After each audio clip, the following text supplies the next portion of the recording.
Hello friends, kites coaching classes के next HPG के session में आप सभी का स्वागत है। तो देखिए फ्रेंड्स, हमने लास्ट टाइम आपके कृषक आंदोलन, जिनको आपका फार्मर्स या ट्राइबल मूवमेंट्स भी बोलते पीजेंट्स मूवमेंट भी बोलते हैं। और आज हम देखेंगे हिमाचल प्रदेश में स्वतंत्रता आंदोलन से जुड़ी हुई आपकी गतिविधियां, जो फ्रीडम मूवमेंट्स हैं हिमाचल में, उनके रिगार्डिंग हम आपके आज देखेंगे।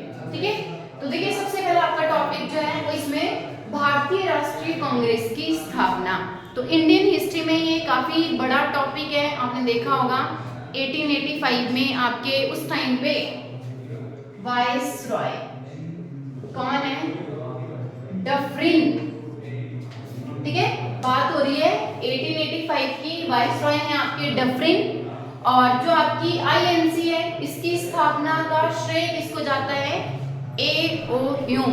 ये कौन है तो मैं आपको बता देती हूँ। ये ICS इंडियन सिविल सर्विसेज से आपके रिटायर्ड होते हैं और कहाँ पे? शिमला के रोथनी कैसल में ये निवास कर रहे होते हैं उस टाइम पे। तो क्वेश्चन एचपी में एलाइड में बहुत बार पूछा गया है कि कांग्रेस की स्थापना का जो विचार AOU को आया था वो कहाँ पर आया था? रोथनी कैसल में। मतलब उस टाइम पे वो रिटायरमेंट के बाद आपका रोथनी कैसल में जो है वो निवास कर रहे होते हैं, वहीं पे इनको क्या आता है? विचार आता है। अब देखिए यहाँ पे अलग अलग धारणाएं हैं। कोई बोलते हैं कि डफरिन ने ही उनको सुझाव दिया था कि तुम एक ऐसा वो बनाओ, संस्था, ऑर्गेनाइजेशन बनाओ। क्यों? देखिए उस टाइम पे आपका ये जो ऑर्गेनाइजेशन बनाया गया था, इससे क्या होगा कि जो आपके कांग्रेस, तो मतलब ये इन्होंने बनाई थी, जो भी आपके क्रांतिकारी हैं,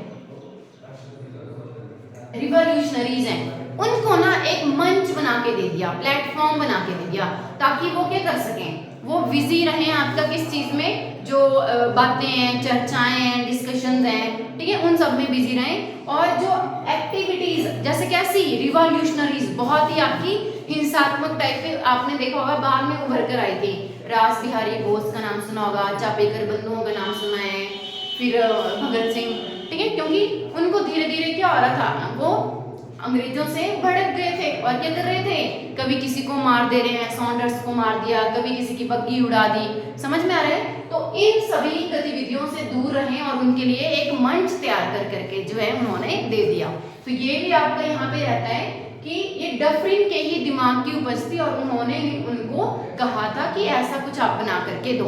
अदरवाइज आप सोचो कि आईएनसी जो है, एक अंग्रेज को क्या जरूरत पड़ रही है ये एक मंच बनाने की। ठीक है, तो AOU जो है आपके, वो क्या रहते हैं? इसके फाउंडर। और एक और अलग टाइप से भी आपका इसमें क्वेश्चन आता है, क्या? सचिव, सेक्रेटरी।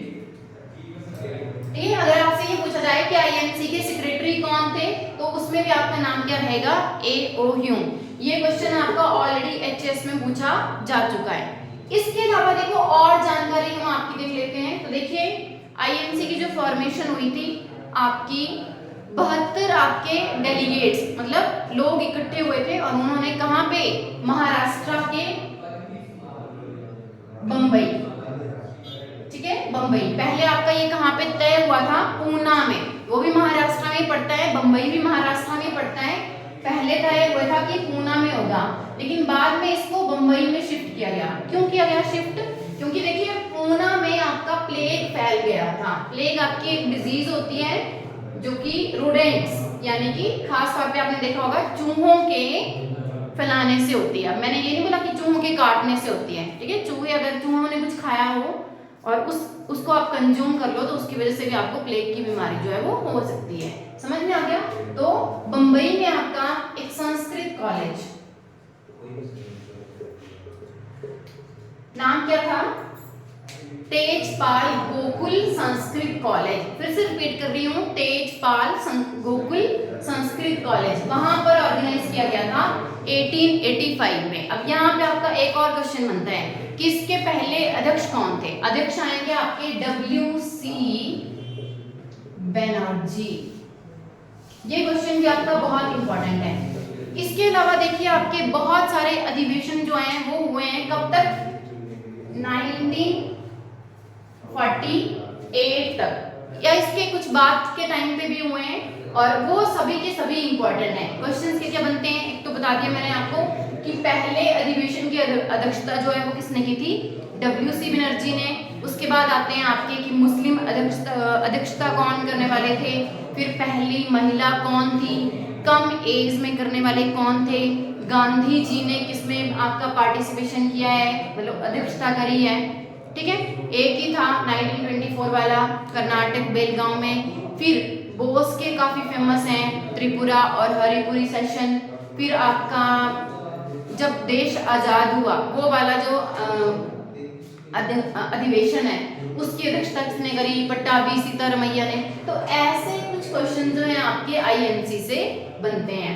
हिमाचल के पर्सपेक्टिव से आपके यही क्वेश्चन बनते हैं कि आईएनसी की स्थापना का जो विचार है वो A.O. ह्यूम को कहाँ पे आया था, रॉथनी कैसल पैलेस, जो आपका महल टाइप का जो होता है उसमें, ठीक है। तो ये आपका पहला टॉपिक मैंने यहाँ पे कंप्लीट करवा दिया। अगला देखिए, गदर पार्टी की स्थापना। देखिए वैसे तो अगर इंडिया की हिस्ट्री में देखें तो गदर पार्टी की स्थापना कहाँ पे हुई थी, यूएसए के सैन फ्रांसिस्को। आपने पता होगा आप लोगों को कि यूएसए में आपकी अलग अलग क्या है, स्टेट्स हैं 50, ठीक है। उन्हीं में देखिए सैन फ्रांसिस्को आपका एक अलग स्टेट में क्या है, एक प्लेस है, वहां पर क्या हुआ था, गदर पार्टी की स्थापना।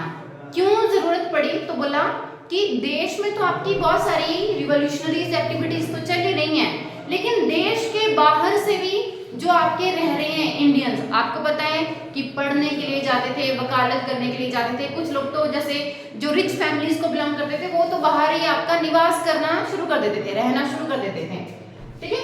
तो उन लोगों के द्वारा आपका क्या चलाया गया था, भारत की आजादी के लिए आंदोलन, ठीक है। और इसमें आपका नाम किस किसका आता है, तो लाला हरदयाल, सोहन सिंह भाखना, फिर आपके डॉक्टर मथुरा सिंह। तो ऐसे करके आपके 2-3 नाम जो है वो काफी फेमस हैं, इनके रिगार्डिंग आपके क्वेश्चन बनते हैं। कब हुई थी, यूएसए में 1913 में। तो देखिए ये जो नाम है ना आपका गदर पार्टी, ऑप्शन में जब भी आपका पेपर में पूछा जाता है तो लोगों को, जब जिन्होंने पढ़ा नहीं होता है वो हमेशा इसका गैस जो है वो गलत करते हैं, क्योंकि ये नाम ऐसा है बहुत ही जैसे होता ना पिंडू टाइप का, गदर डालना है ना, गदर पार्टी। और यहाँ पे देखो आपका कहाँ पे स्टेट कौन सी है, सैन फ्रांसिस्को। तो कोई भी इजीली इसको गैस नहीं कर पाता है। तो कहाँ पे आपकी स्थापना हुई है, यूएसए के सैन फ्रांसिस्को में। किसके द्वारा, लाला हरदयाल, सोहन सिंह भाखना और डॉक्टर मथुरा सिंह के द्वारा। अब हिमाचल के पर्सपेक्टिव से देखिए कि क्या होता है। तो देखिए मंडी के ना टीचर होते हैं, क्या बोला मैंने, मंडी के टीचर हैं। इनके मन में उद्देश्य क्या था, हायर स्टडीज करना, ठीक है, उच्च शिक्षा ये प्राप्त करना चाहते थे। लेकिन देश में माहौल देख के क्या करते हैं, ये आपका हरदेव राम जो है वो पहले जापान जाते हैं, जापान से फिर कहाँ चले जाते हैं, शंघाई। तो शंघाई आपका एक बहुत बड़ी सिटी है, ठीक है, वहां चले जाते हैं और वहां मिलते हैं, जो ऊपर मैंने आपको नाम लिखे थे उसी पार्टी के जो बंदे हैं, डॉक्टर मथुरा सिंह, इनसे। और इनके कांटेक्ट में जब आते हैं तो और ज्यादा आपका गदर पार्टी की जो गतिविधियां हैं उनसे आपका ये क्या करते हैं, सीख कर आते हैं कि कैसे क्या करना है, बम बनाना है, ये वो सब। फिर बाद में ये वहां से वापस आते हैं मंडी में, कब, 1914 में, ठीक है। तो हिमाचल में गदर पार्टी का जो आपका स्थापना का वर्ष आता है 1914 और 15, ये आपने याद रखना है। बाद में देखिए इसी गदर पार्टी के द्वारा जो मंडी वाली जो आपकी हरदेव राम की जो पार्टी है, ये क्या करते हैं, मंडी में एक गदर की गूंज,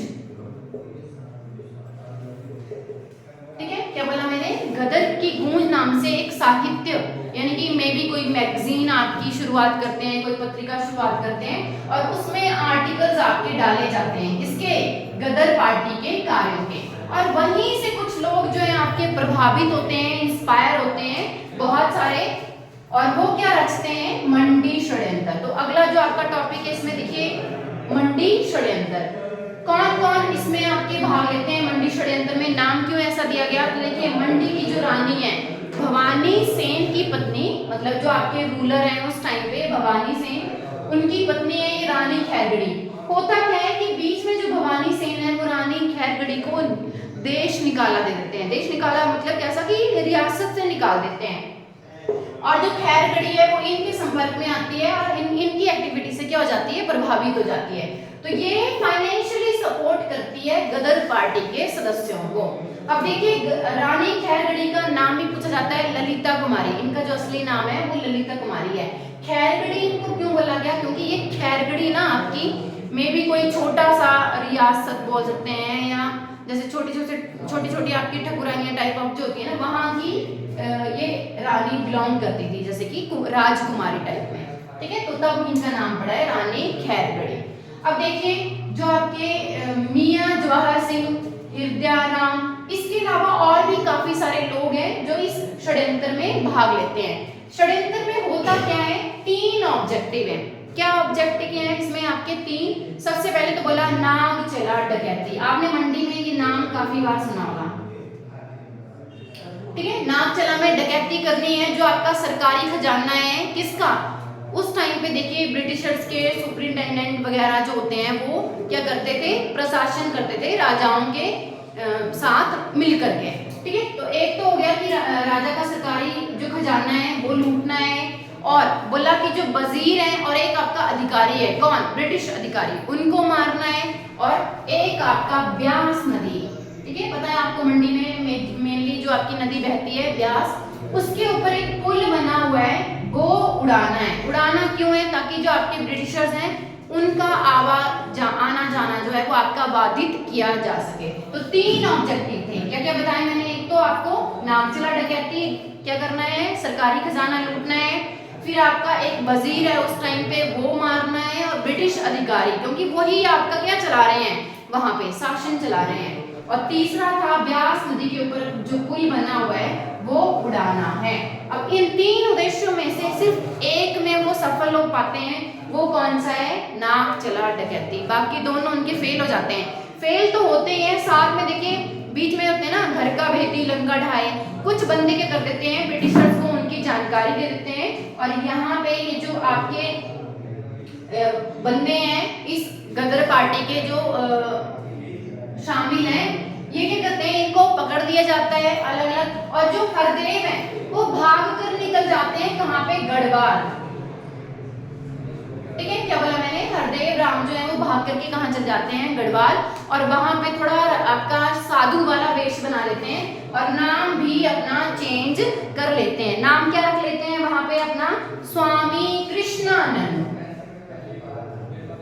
स्वामी कृष्णानंद अपना नाम जो है वो रख लेते हैं। इसकी बात हो रही है हरदेव राम की। इसके अलावा देखिए और जो आपके बंदे हैं उनके नाम भी मैं आपको बता देती हूँ। एक तो जवाहर मियां सिंह है, और एक आपके जवाहर नरियाल हैं, बद्रीनाथ हैं, सिद्धू खराड़ा, ये मैंने आपको पीजेंट मूवमेंट जो पढ़ाए थे ना उसमें भी पढ़ाया था, काफी आपके मंडी में एक आंदोलन हुआ था, उसमें काफी इंपॉर्टेंट बल घाटी वाला जो मैंने आपको आंदोलन बताया था उसमें काफी इंपॉर्टेंट रोल प्ले किया है इन्होंने, सिद्धू खराड़ा, और शारदा राम, दलीप राम, जो आपके लौंगू राम, ठीक है, काफी सारे बंदे हैं, ये सारे जो है इनको क्या किया जाता है, काले पानी की सजा जो है इनको दी जाती है। तो कहाँ भेजा जाएगा, अंडमान निकोबार। अब देखिए काले पानी की सजा एक और आपका हिमाचल में एरिया फेमस है, वहां पे भी दी जाती थी, पांगी, क्योंकि आपको पता है पांगी बिल्कुल ही आपका बंजर इलाका है, और एक बार जो पांगी में जाता था बोला कि वो जिंदा वापस नहीं आता है वहां से, ठीक है।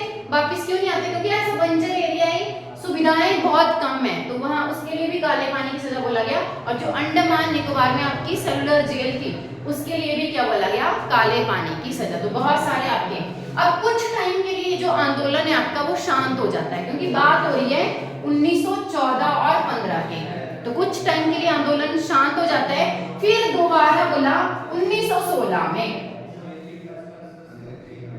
ठीक है, 1916 में मंडी, सुकेत और ऊना में ये सक्रिय हो जाते हैं, जो आपके क्रांतिकारी हैं, किसके, गदर पार्टी के, ठीक है। अब यहाँ पे जो सबसे इंपॉर्टेंट रोल आपका रहता है वो ऊना के एक स्वतंत्रता सेनानी है, नाम क्या है इनका, ऋषिकेश लट। इनके जो क्रांतिकारी गुट होता है उसका भी क्या होता है, भेद खुल जाता है, इनके पीछे भी आपके पड़ते हैं ब्रिटिशर्स के अधिकारी, सेना वगैरह, और ये भाग करके कहाँ चले जाते हैं, आपके ईरान पहुंच जाते हैं। तो जो भी लोग वीडियो देख रहे हैं या बाद में देखेंगे, तो आपने मुझे बताना है ईरान की कैपिटल क्या है और करेंसी भी आप लोग मुझे बताइएगा, ठीक है। और एक और क्वेश्चन का यहाँ पे मैं आपको बता देती हूँ। आपने मुझे बताना है कि ईरान और इंडिया कौन सा एक ऐसा इंटरनेशनल ऑर्गेनाइजेशन है जिसमें दोनों के दोनों शामिल हैं, ठीक है। अगर एक से ज्यादा इंटरनेशनल ऑर्गेनाइजेशन में भी शामिल है तो आपने वो भी मेंशन करने हैं। अगर एक ही है तो उसमें भी आप लोगों ने मुझे नाम बता देना है, ठीक है। तो ये आपका अगला देखिए, हिमाचल में कांग्रेस आंदोलन का प्रारंभ, जो INC जो बनी थी आपकी, ये तो बात हुई कि इंडिया लेवल पे उस टाइम पे आपके ज्यादा प्रचलन में आपकी ये आई थी, पर हिमाचल में देखिए कब ज्यादा आपकी ये वो हुई थी फली फूली जैसे, तो 1920 के बाद, ठीक है। वो भी अलग अलग एरियाज में। तो देखिए सिरमौर में आपके दो बंदे हैं, चौधरी शेरचंद। तो यहीं पे जो भी वीडियो देख रहे हैं आप लोगों ने मुझे बताना है कि इनके नाम से कौन सा पार्क है, ठीक है, कहाँ पे, हिमाचल में। और हिमाचल में बड़ा है छोटा है ये भी आप लोगों ने बताना है। और दूसरे इनके साथ जो है आपके पंडित राजेंद्र दत्त। तो ये सिरमौर से, अब ये हैं कौन, ये वो लोग हैं जिन्होंने कांग्रेस का प्रतिनिधित्व किया, समझ में आ रहे हैं, ठीक है। नेक्स्ट देखिए कांगड़ा। तो आपने बाबा कांसीराम का नाम बहुत बार सुना होगा। तो यहीं पे जिन बच्चों ने थोड़ा बहुत भी पढ़ा है उन्होंने मुझे आंसर करना है कि जो बाबा कांसीराम है इनको पहाड़ी बुलबुल, ठीक है, और पहाड़ी गांधी, ये दोनों नाम किस किस ने दिए हैं। मतलब बोलने का क्या है कि दो अलग अलग लोगों ने इनको ये नाम दिए हैं। तो आपने मुझे बताना कि पहाड़ी बुलबुल किसने बोला और पहाड़ी गांधी किसने बोला, कमेंट सेक्शन में आंसर करिएगा, ठीक है। तो कांगड़ा से बाबा कांसीराम और लाला बंशीराम, ये दो आपके कांग्रेस का प्रतिनिधित्व जो है वो कर रहे थे। शिमला से कांग्रेस के प्रधान कौन चुने गए, तो मौलवी गुलाम मोहम्मद। तो ये आज आपके कुछ टॉपिक रहे, ठीक है। अगले टॉपिक जो है हम अगली वीडियो में कवर करेंगे। आशा करती हूँ आपको वीडियो पसंद आएगा। अगर पसंद आ रहा है तो लाइक कीजिए, शेयर कीजिए और सब्सक्राइब कीजिए। धन्यवाद।